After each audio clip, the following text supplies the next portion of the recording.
Welcome to part 2 of the video for weekly unit number 4 on Socrates. The focus of this section of the video presentation for this weekly unit will be the 4 dialogues of Plato, which cover the scene before Plato finds himself in the courtroom, Euphythro, and then the 3 dialogues that describe the trial and its consequences. So let's turn our attention now to Euphythro. Well, let's move now and begin to see the context of this trial. The first thing is we'll come to the Euphythro, that is a dialogue written by Plato. The dialogue is set outside the courthouse. There Socrates meets Euphythro. Euphythro is a priest, therefore he is an official leader in the community. And Socrates meets him. They're both there for legal business. Euphythro to bring charges against his own father. The charges he wants to bring against his father are that his father is being charged with murder because his father killed a farm worker. And Socrates finds himself in a discussion about what is right and what is pious with Euphythro, and that becomes an important unfolding of a philosophical issue. But just behind you there is a real possibility that this is a, if you like, a sarcastic skit that involves indirectly treating Euphythro as if, in a sense, he's a representative of Miletus, just as what Euphythro is doing is strange and peculiar and wrong. By inference, what Miletus is doing is strange and wrong. And the tool which is used is the discussion about piety.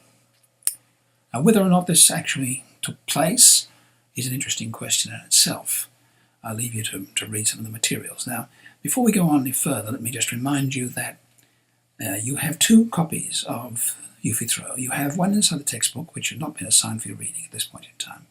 And you have a full copy of Euphythro with study questions in the resources section of D2L. Those of you who select to answer some of the questions concerning this particular document, I remind you can use the textbook to help you understand the complete document. You can use outside sources as well. It's quite worthy. Realise that Euphythro contains some passages of very important philosophical implications. We'll only look at some of them here today. Probably one today, because it's going to play significantly for us later on.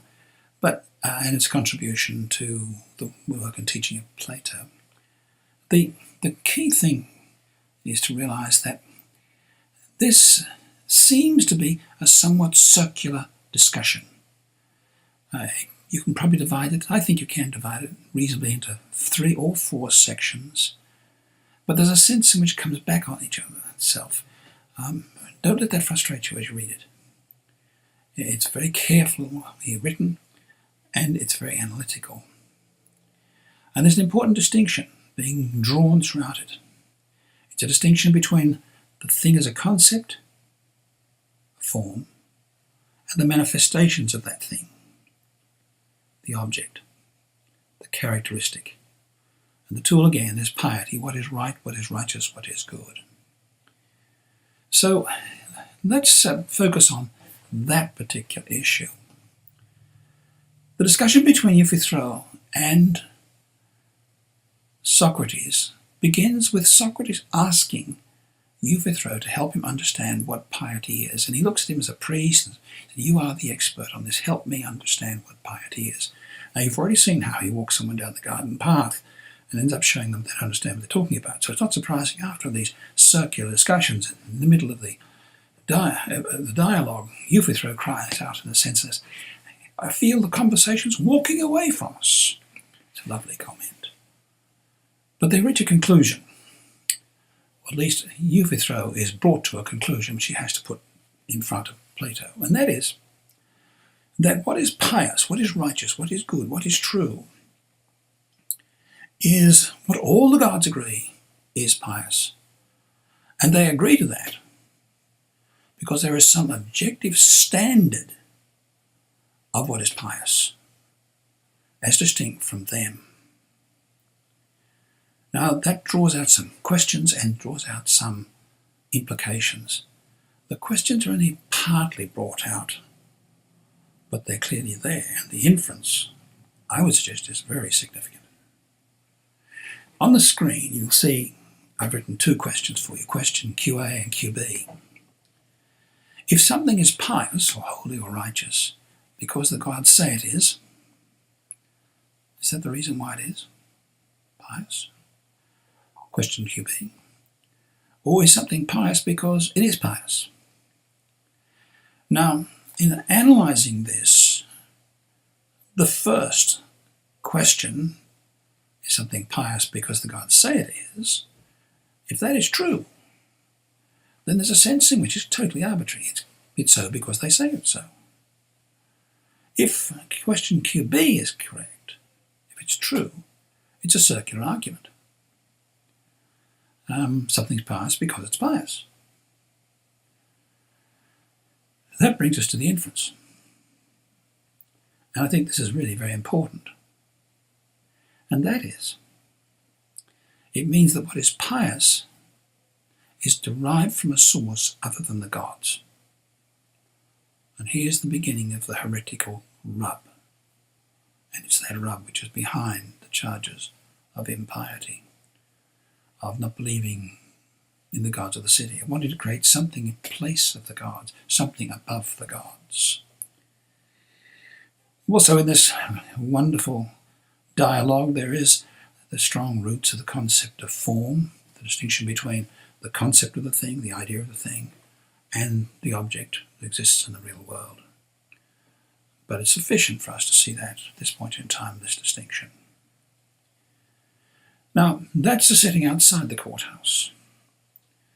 As we move through these dialogues that you find in the textbook, we come next to the dialogue concerning the trial itself and the apology. But before we get there, let's just note this picture we have of Athens. The blue arrow is pointing to the law court. Hope you'll find that at least interesting. It's a real place. Fairly sure that's where it is, even though there are some other courthouses we discovered. This is your courthouse A, sometimes B and C. There are other, well, that doesn't need to worry us terribly much, but it's clearly there. And as we talk about the trial, that brings us to some of the unique things about the trial. Trials in Athens are different from trials in our time. Trials in Athens were decided by a jury, but that jury was not a small jury. Minimum size was 200, juries as large as 2,000. There was a pool of approximately 6,000 potential jurors. They're all men. They've been chosen to this position. And in the case of Socrates, the jury was a jury of 500. Now, what's important here is that when a jury trial gets underway, there is a good deal of ceremony associated with it, religious ceremony, in terms of making dedications to the gods, libations, oaths being taken. But witnesses are not called in the normal sense in which we would see witnesses being called. It's most of the evidence, speaking as a lawyer, I'm frustrated when I see so much of the evidence is just mere hearsay. I mean, he said, she said, it really is quite astonishing. And a bit of a free-for-all. You really needed someone being an advocate who was very persuasive to get you through the process. But we find in these trials that it's very important to persuade. And the prosecutor in Socrates' case is Miletus, along with his friends. And Miletus is a persuasive orator before the court. He leads the discussion, brings to the point where the vote is taken, and by a margin of 30 votes, Socrates is found guilty of both charges, and the trial goes into the stage of deciding the sentence to be passed. Miletus, of course, demands the death penalty, and Socrates is given an opportunity to come up with alternatives. Now, if you have your textbook, you might take it and turn to page 126, because I'd like to draw to you the section being titled in the second column. It's 35E through to 38A on the next page. This is the section that I particularly want to draw your attention to, because it takes us into something of Socrates' personality. I'm going to primarily focus on the very end paragraph, but at this point, let's just walk through it. Socrates begins by asking the question, how should the penalty be assessed? And he says it's a problem for him because he's an innocent man, and a penalty should only apply to an innocent man. An innocent man should not receive a penalty, but a reward or a blessing. And then he goes on to say, whatever is the case, be it a penalty or a blessing or a benefit, there has to be a just connection between the offence and the guilt, between what's taken place and the reward. As he's innocent, justice would demand that he should receive a benefit. And he makes that infamously sarcastic comment. He says that he should be fed at the Praetanium, which is basically the city hall where heroes were fed, recognised, the great Olympian heroes and others. So he's basically saying, given I'm innocent, I should be given free lunches at City Hall. But that's not just enough. He has to go on and say, and none of you deserve that. That little sarcastic twist is there. When you read it, you'll see it there. I encourage you to read this section and appreciate what's going on here. Then he has to consider the various options in front of him. He says imprisonment. He said, that's not appropriate. A fine? No, I can't afford that. I'm a poor man. This is an astonishing comment because he's not a poor man. But he says he's poor, and he believes himself to be poor. At that point, his friends chime in, well, we'll offer a surety for it. And ultimately, the amount offered is ridiculous. But then he considers exile. And it's here that we consider this exile question. I'm beginning to read with you at the bottom of page 127 at 37D. I should have to be ignorantly fond of life, gentlemen of the jury, says Socrates, to be so unreasonable as to suppose that other men will easily tolerate my company and conversation when you, my fellow citizens, have been unable to endure them, but found them a burden and resented them, so that you are now seeking to get rid of me. So he says, I've got a problem. If I go anywhere else, it's going to be the same problem. And he goes on to say that he is concerned that if he goes to another place, exactly the same problem will come up with the young men as well. So he's no better off. And then this last paragraph, 38A, is really the crux of where he stands. And he takes an astonishing stand. Perhaps some might say, but Socrates, if you leave us, will you not be able to live quietly without talking? Now this is the most difficult point on which to convince you. If I say that it is impossible for me to keep quiet, because that means disobeying the God, you will not believe me. And when I think, and will think I'm being ironical.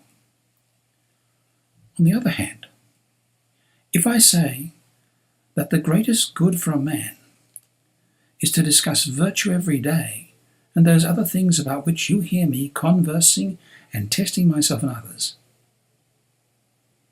for the unexamined life is not worth living for a man, you will believe me even less. The unexamined life is not worth living. he stands on that and accepts the death penalty. It's an astonishing stance and an insight into the man. Well, the jury makes the decision for death. He's handed over to the officials of the city and he's placed in prison. You can see the prison displayed for you on the slide. It's almost a place of reverence that people go to when they're in Athens. During that imprisonment, which is brought about by the fact that a galley has been sent on a mission representing a spiritual sojourn on behalf of the state, he is kept, as it were, for approximately a month. And during that period, executions can't take place. And it's during that period that Crito, Socrates' oldest friend, comes to him. And Crito seeks to explain to Socrates that he really needs to flee the city. He needs to accept being banned from the city, exile. Now, there's a little aside here that's just worth noting. There is some discussion about what was the consequence under ancient law of exile. First, if that was a judgment of the court that you should be exiled, then there was a real possibility the court might also decide that your property should be sequestrated to the state. The property should take your property and benefit from it. And given the hostility toward Socrates, I think there's a good possibility that would have been a result as well if that had been his ask. If he'd asked for exile, they'd made that decision. But he didn't ask for that. He instead stood his ground. The unexamined life is not worth living. And he was sentenced to death.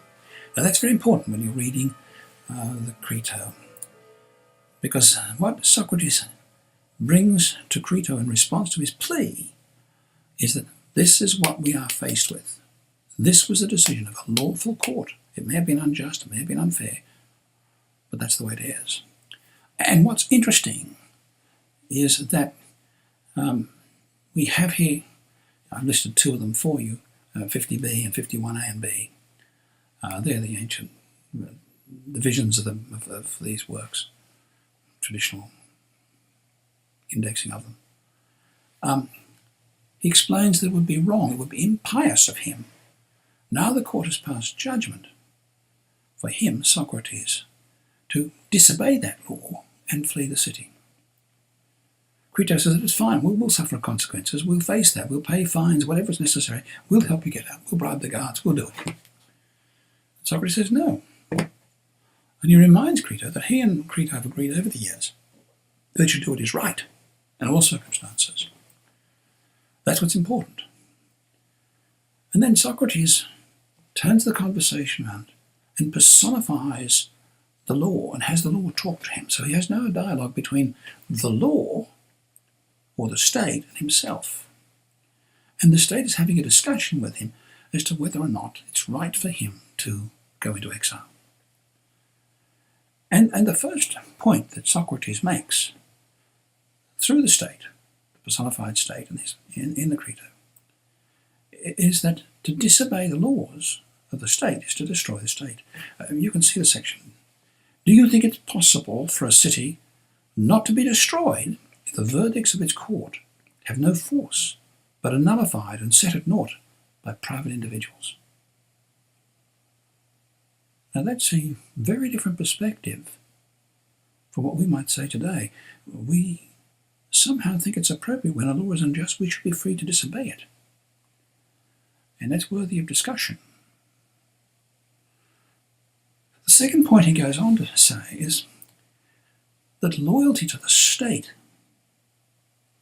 is the highest moral duty you can have.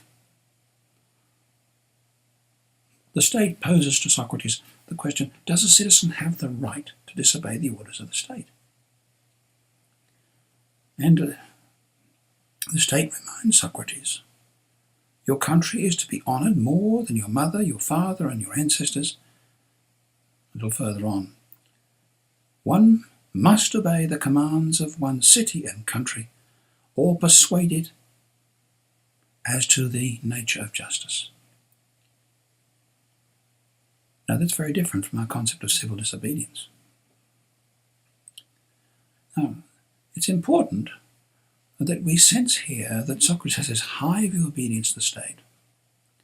And we're going to see something of that later when we talk about Plato's view of the role of order and justice and a complete lack of freedom when he creates his beautiful so-called utopia, the Republic, where justice is perfect.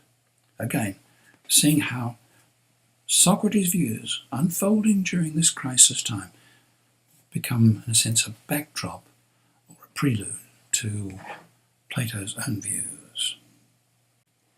We now come to the fourth and final dialogue before you in the textbook, the Phaedo, where we have the final hours of Socrates' life before he, by virtue of the sentence of death, drinks the hemlock and dies. We don't have in the textbook all of the text of the Phaedo. We only have the deathbed scene. What precedes this scene is an argument which has gone on for some hours about the immortality of the soul, where Socrates gives 3 reasons why one can have good hope that there is a future life after death for the soul. Those 3 reasons are the argument from generation out of opposites, the second is from recollection, and the third is the simplicity argument. We'll look at some of those when we talk about Plato's view of the soul later in this course. But I've drawn this particular section of the textbook to your attention because it is one of the great pieces of ancient literature. I'll let you read it. I won't read it to you. It's not surprising that it has been the source of many pieces of art. What you have on the screen is The Death of Socrates by Jacques-Louis David. And you'll see here Socrates and Crito and the other players standing around with the executioner handing Socrates the cup which he drinks bravely and is instructed to walk around till his legs grow heavy. Then he climbs to the bed and slowly the poison works, the hemlock works. It begins from his outer extremities up and eventually he's dead. It's at the end of that scene that Socrates makes that very famous statement about his friend. It's just worth reading. Such was the end of our comrade, a man who, we would say, was of all those we had known the best, and also the wisest and the most upright. It's worthy of your reading and remembering you've read that piece of literature. It's a great piece. And it certainly helps you to understand why, when Socrates says the unexamined life isn't worth living, he lived that principle. If he wasn't free to examine life, he'd had enough of it. Astonishing. Well, let's move on to what you need to know about our friend Plato, Socrates. What are the key items that you need to know from this week's unit? Well, here I have a list of key items for you to know. Also, you'll find there's another fun quiz at the end of this video that you can take and test your knowledge and get yourself ready for tests and things like that. So I leave that with you, and I thank you for your attention.